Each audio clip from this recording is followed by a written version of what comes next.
नमस्कार दर्शक बंधु। आज आम से विषय कथा हेबा जहाँ प्रति मासरे आपणक दरमार एक बड़ अंश को नहीं जाए। ताहा हेउची ईएमआई।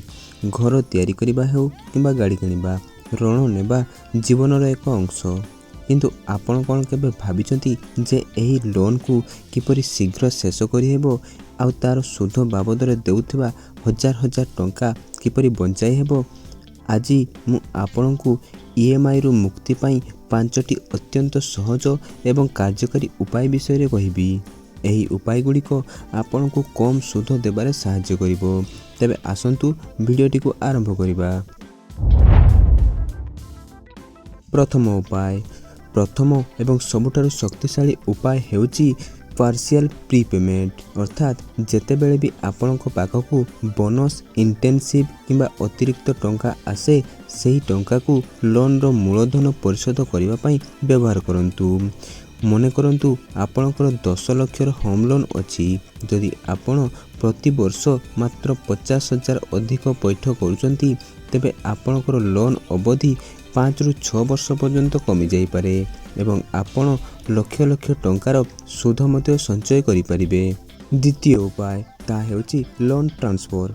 जदि आपणकर ऋण अवधि अनेक वर्ष बाकी अछि तेबे लोन ट्रांसफर विषय रे चिंता करंतु। जदि कोनोसी बैंक आपणकु 1% कम सुध हार ऑफर करूची तेबे आपण सेठाकु निजर लोन ट्रांसफर करि परिबे।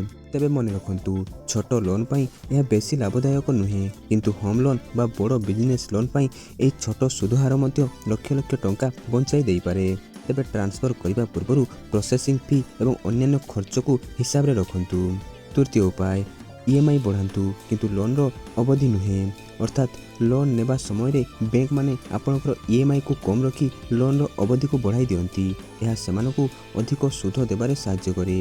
आपण जेतिकी ईएमआई देबा पई सक्षम अछंती ता ठारू प्रति वर्ष 5% किंबा 10% ईएमआई बढ़ाइबा को बैंक को कहंतु। मने करंतु आपनकर ईएमआई 15,000 अछि। जदि आपण केवल 500 टंका मासिक बढ़ांती तेबे यह किछि वर्ष मध्यरे बड़ धरणर सुध संचय करिवो। तेबे यार सर्वोत्तम उपाय हेउची प्रति वर्ष जेतेबेले आपनकर दरमा बढ़े सेतेबेले ही ईएमआई बढ़ांतु। यह आपनकर पॉकेट उपरे अधिक चाप पकाइबो नाही।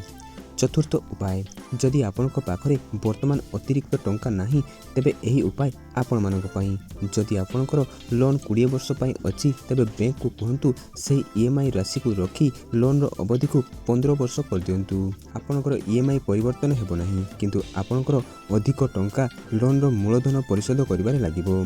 सब बेले बैंक को कहंतु जे आपनकर लोन रो टेन्योर को कम करंतु, किंतु ईएमआई को नुहे, जहा को फाइनेंशियल टर्म रे डेब्ट स्नोफॉल बोली कहा जाए।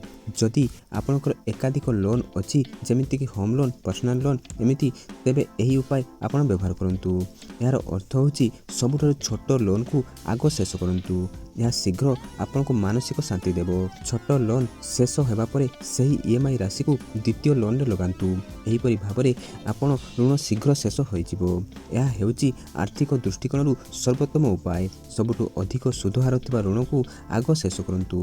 यह आपनको सबुठु बेसी सुध संचय करिबारे साहाय्य करे। तेबे दर्शक बंधु ए 5टी उपाय मध्यरु जेकोसी गोटी को आजिठु ही आपण जीवन रे लागू करंतु। सबुठु बड़ कथा हेउची नियमित भाबरे अधिक टंका पेमेंट करिबा। आपणकर केउ ऋण अछि एवं आपण ताकू शेष करिया पई केउ उपाय आपणाइबे हमको कमेंट बॉक्स माध्यम रे निश्चय जणांतु। वीडियो भल लागितिले लाइक करंतु एवं आपणकर बंधु मानक सहित शेयर करंतु। धन्यवाद।